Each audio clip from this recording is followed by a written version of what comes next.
Alright guys, alright, we back with another video. Yes, I'm back for another video. Yeah. Anyway, how you guys been doing? Hope you're having a good day, a good week, a good weekend coming up, and all that good stuff. Yes. Back for another video. I'm trying to do some better video because like my view counts has not been good, especially with the IRL basketball content. I still might go record a game or two tomorrow to put up, but if you don't want to watch it, you don't have to watch it. But I just hope you guys do watch it and enjoy. I wish it will hopefully be a better video because last time I recorded playing ball, it was didn't do too good. Anyway, damn. We got Larry Bird making a case. Somebody suggested this to me the other day, and I said, even though it's 18-minute video, hey, I still can watch it. It's something I haven't watched it yet. Might be some stuff I've seen before about Larry Bird, but hey, it's Larry Bird, man. You can never get enough of Larry Bird. Anyway, let's stop talking. Let's get right to the video. Make sure you guys subscribe if you're new. Let's go. Basketball is special. The size of the court and the lack of pads Hey, and watch helmets out. give fans the most intimate experience of a team sport that exists. And because of the different styles Oh, that thank you for that. basketball allows for, Choke players them. develop their own distinct identities and Hakeem. signature styles through their MJ. creativity, flair, Ooh. and athleticism. Hey. And although Don't no forget player that succeeds play. alone, the scoring volume and two-way nature of the sport give individual stars a Look at that. nearly unprecedented amount of control over the flow and outcome of a game. For this reason, players are constantly compared to their peers and to the legends of the past in order to answer the most hotly contested question in the sport. Who's the greatest to ever do it? For many, the question is redundant. They Not believe in only LeBron. one right answer, their answer. Others might have their own personal stance, but acknowledge one or two alternatives. But I believe that there's much more nuance to the question of greatness and more answers to it than you might think. By my count, there are 8 players in NBA history that have a substantial claim as the GOAT. It's a subjective thing, though. Yeah, I I can't believe give it. you a definitive answer. All I can do is make the argument. So today, I'll be making the case for Larry Bird as the greatest basketball player of all time. Let's go.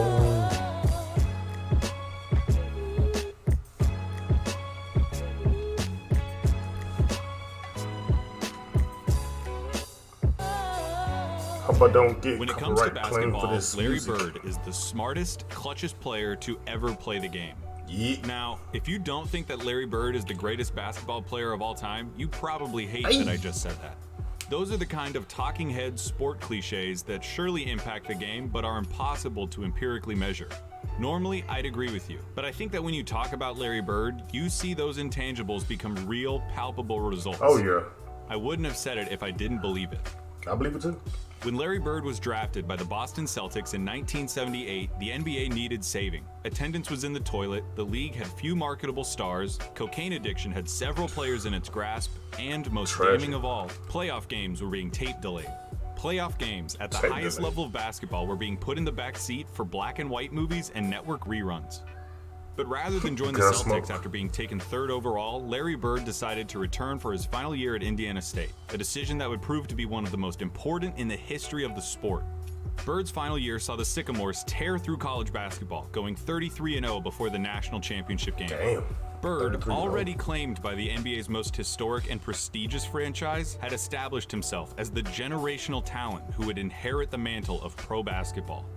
Indiana State's opponent in the national championship was Michigan State, captained by the immortal Irvin Magic Johnson. Magic Johnson. The Sycamores lost the championship to the more talented Spartans in the highest rated game in the history of basketball at any level still to this day.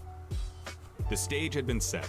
The next decade of basketball would be defined by the rivalry between the White Hick from French Lick and his Boston Celtics The White Hick. and the Black Magic and his Showtime Lakers. The rivalry between Bird and Johnson is entwined into the fabric of the NBA and is worthy of 100 documentaries. In this video, though, we're going to be looking at Bird's claim of supremacy. All right. Here's Bird's basketball resume. His 3 championships come with perhaps the highest collective degree of difficulty of any player's championships. His 3 MVPs came consecutively, making him only the 3rd player to accomplish the feat, along with Bill Russell and Wilt Chamberlain. His 2 Finals MVPs are misleading. He was absolutely the best player on the '81 Celtics, but he was Of only a course. sophomore, and his 15 points per game in the finals gave the media an excuse to exact a little vengeance on a legendarily difficult interview. His All-Star and first-team selections also come with the caveat that Bird only played for 13 seasons and missed all but 6 games of the '89 season following surgeries on both feet. Damn, both feet. I can hear you already. A 13-year career. Thought they And surgery on this his guy back. is supposed to be the GOAT? What color of paint are you huffing, Clayton? Green, obviously. But hear me out. Yeah, Bird's career lasted about 2/3 as long as it should have. But what he did in that time was so impressive and so substantial that every basketball fan acknowledges that he's in the conversation as the greatest ever.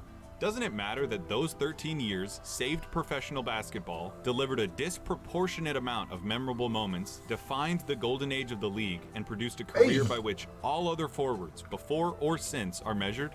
Bird squeezed every Larry Bird season look like? A full box score, a blowout win, a nearly undefeated record at home, and a play style that could only be described one way. Say the ball behind his White. head. What the Larry hell? Bird isn't just a white basketball player, he's the white basketball player. He's To the describe white Larry basketball Bird's game player. is to thumb through the Hoops dictionary and pick out every cliche about See white that players. step back? Unathletic, great shooter, good fundamentals, the whole thing. The archetype of a white basketball player is Larry Bird, with one exception. He had an unparalleled Bird probably player. got one of the Jerry highest West IQs called ever. him nearly as perfect as you can get. He was the league's first great marksman. He could contort his body to shoot from anywhere on the court, regardless Behind of the the level of backboard. defense. Crazy. He pioneered the art of the dagger 3 and was the founding member of the 50-40-90 club. At 6'9", Bird's understanding of angles and coordination led to a higher rebounding He's average 6'9". than I don't know why Patrick people Ewing, keep and saying it like made him 6'11", an impressively 7 adept foot, finisher no. in his younger years. The 6'9". 86, Bird dropped 47 points on the Blazers, playing the majority of the game left-handed. Yeah, not the His whole lack game. of quick lateral movement meant They that like Bird didn't 3/4. do much when it came to slapping the floor and picking up the opposing point guard, but his size and omniscience gave him the ability to body similarly sized players, read defenses like a free safety, and pick off passing lanes Ooh, with ease. defense. His passing was transcendent, and I'll highlight it later.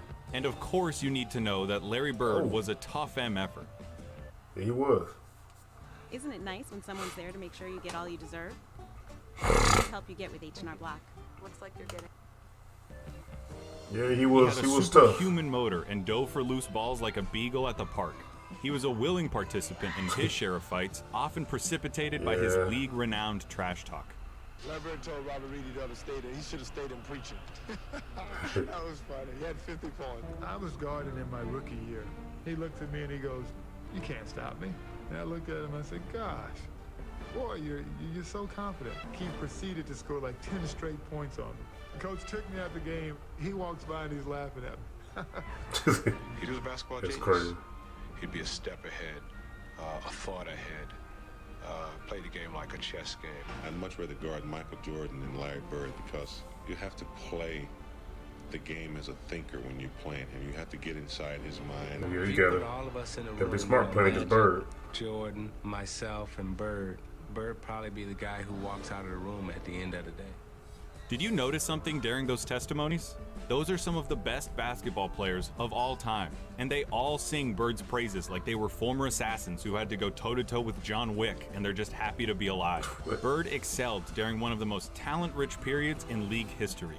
The abridged list of his basketball rivals goes like this: Dr. J and Moses Malone on the Philadelphia 76ers, Sidney Moncrief on the Milwaukee Bucks, Isaiah Thomas, Bill Laimbeer and the Bad Boy Pistons, Dominique Wilkins on the Atlanta Hawks, Bernard King on the New York Knicks, Bernard. Michael Jordan on the Chicago Bulls, That is to go. Hakeem Olajuwon and Ralph Sampson on the Houston Rockets, Twin Towers. and of course, Magic Johnson, James Worthy, and Kareem Kareem Abdul-Jabbar Abdul-Jabbar on the Los Angeles Lakers.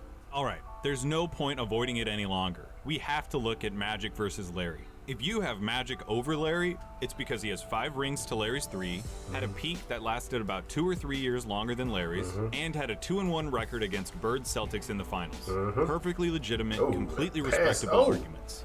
But in the interest of making Bird's case, allow me to retort. For nearly the entire decade of the 1980s, the Eastern Conference was irrefutably the more competitive conference between the two. Considering the competition, for Bird to have made 5 finals appearances is just as impressive as Magic's 9. As for the head-to-head record responsible for Magic's 2 extra titles, he had more help. Seriously, the Celtics' Big Three and the Lakers' Big Three get compared all the time historically as if they were of equal caliber, but weren't Magic's accomplices just a step above Bird's? No disrespect at all to Kevin McHale and Robert Parrish, but Kareem was the alpha dog on the 71 Bucks and was the best player for at least 2 of the Lakers' 5 titles. You're not blocking that hook either. James Worthy was the #1 pick out of UNC after winning a championship as the best player on a team that had Michael Jordan on it. Throw in the fact that Magic got to be coached by Pat Riley, one of the most brilliant minds in basketball history, and you could say that the Magic-Bird argument comes down to one thing: luck. So if their careers come down to luck, the question just becomes who you would rather take. Now, I'm not making this video to tell you why you shouldn't take Magic. I'm making this video to tell you why you should take Bird. Not just over Magic, but over everybody. One thing that helps him is the fact that his play would translate perfectly into the league today. A 6'9" sharpshooting forward with eyes in the back of his head who averaged double-digit rebounds in an era against Moses and Lambert. He'd gobble up boards as a power forward. He'd be an offensive mismatch against everybody as a small ball center, and his off-ball skills and passing would pair perfectly with the flow of today's game. Add in his competitive mania and 3 generations worth of medical advancements, and we're talking about a player who could have stuck around so long they would have had to rename the league. If it wasn't for As the you've been injuries. watching these clips of Bird, I would hope that you would notice something. He always knows where everybody is. Yeah, he's always watching looking. Bird play basketball is like watching those monsters from A Quiet Place that know where you are if you make any noise at all. Bird had a level of clairvoyance that bordered on the unnatural. In '85, he ended up 1 steal away from a quadruple-double after playing just the first 3 quarters. Damn, His passing was famously infectious and helped transform the Celtics of the '80s into an ideal that basketball teams at all levels are still shown tape of. They moved the ball with precision and intent, always looking for better shots and determined to get the entire team involved in the effort. That fact is almost entirely attributable to Bird and his wizardry with the ball. This acumen also helped Bird become the only player with a GOAT claim to transition successfully into other basketball roles after his playing career. In his 3 years as the head coach of the Pacers, Bird won a Coach of the Year award, coached the Pacers to their first and only finals appearance, and gave Michael Jordan as much trouble as he'd ever gotten in his career in the '98 Eastern Conference Finals. After moving into a front office role for Indiana, he won Executive of the Year in 2012, becoming the only person to have an MVP, Coach of the Year, and Executive of the Year award. On the court or off of it, inside and out, Larry Bird sees basketball as only he can. That intelligence also lent itself to Bird's defining skill, making the big plays. Remember, NBA players get paid to win games. James Harden is getting paid nearly $40 million this year because he's supposed to help the Rockets win games. Victory can be achieved in a lot of ways, and the win column doesn't care how it happens. As Mark Sinclair once said, It don't matter if you win by an inch or a mile. Winning's winning. but when your team is down 1 in a crucial playoff game with 8 seconds left, and you need to hit a shot to stay in the series and keep your season alive, I don't know why my camera stopped recording, but we're going to try to finish this video out. that's where players really separate themselves and earn their money. Love it or hate it, it's the players that come through in the big moments that live forever in our memories. Some players, for whatever reason, were never able to do it consistently. Oh, I missed it. Some players were truly outstanding at it. Larry Bird was the best at it.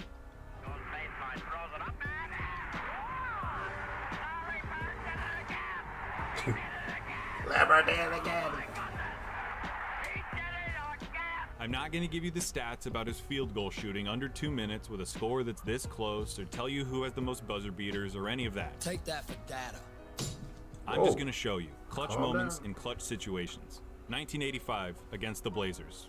Bird drops 48 points, including this. Down 1 with 2 seconds left. Inbound pass, the double team in Bird. Larry, fake, fall away.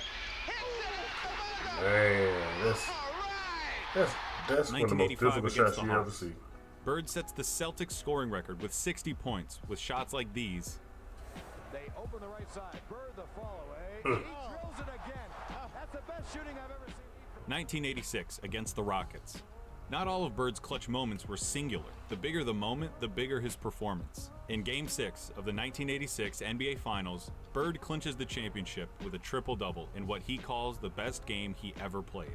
2 seconds on the shot clock. Bird wants a three at 50. Can't stop Larry 1987 Bird, against man. the Washington Bullets. Bird hits one shot to tie it before it's waved off because of a timeout. Damn. Hits another shot to tie it up for real. Crowd is standing up. It goes now to Got Bird. 1 foot. Bird goes up top.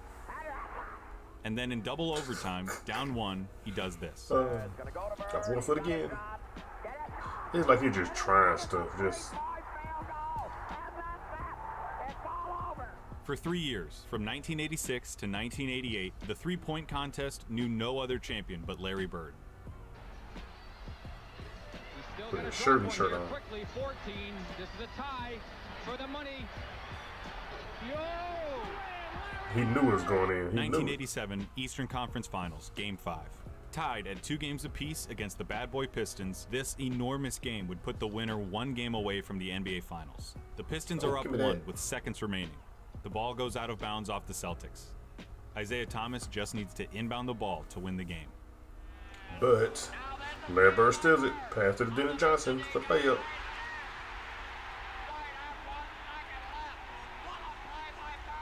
Larry Bird read that so perfectly. That's There are truly too many big games and big moments for me to go through without this ending up as a documentary. But that all leads me to this, what I really want to talk about. 1987, NBA Finals, Game 4 against the Lakers. LA is up 2-1, and the Celtics need to win to tie the series and stay alive. Bird hits a 3 with 12 seconds left to go up by 2. Oh, wide open. Splash. Kareem comes down and gets fouled with 8 seconds left. He makes the first, Excuse me. Been a long but day. misses the second.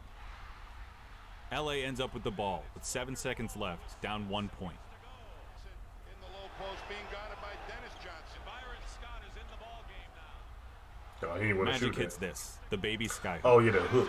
Ooh. Scores with 2. 2 seconds left, down 1. Dennis Johnson on the inbound. Of course, you know it's going to Larry Bird. Bird fires it. What do you think happens? He missed it. I knew it. I bet it wasn't that. When I paused the tape and the ball was hanging in the air, you thought it was going in. Bird thought it was going in. Magic thought it was going in. I've seen this game before, and I still looked think good, it's though. going to go in. But it didn't. Pat Riley said it himself. We got lucky. And that, a missed shot in the NBA Finals, is why he's the clutchest. Because after he makes the big plays, has the big games, hits the big shots, time and time again, you expect him to hit every shot, to win every game.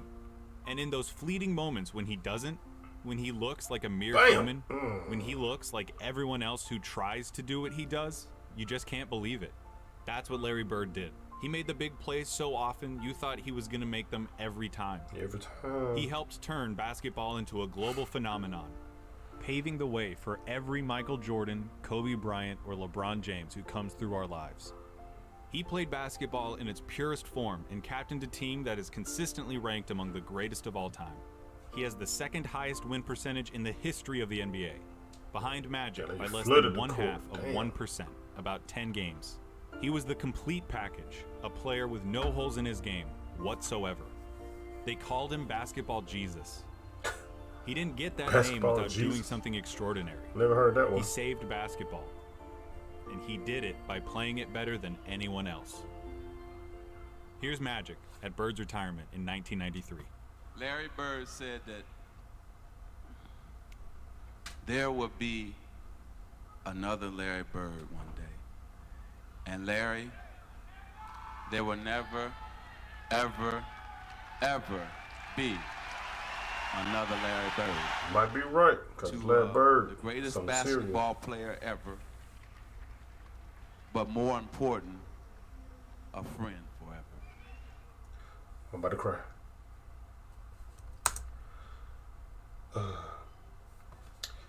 I think that was it. Let me make sure.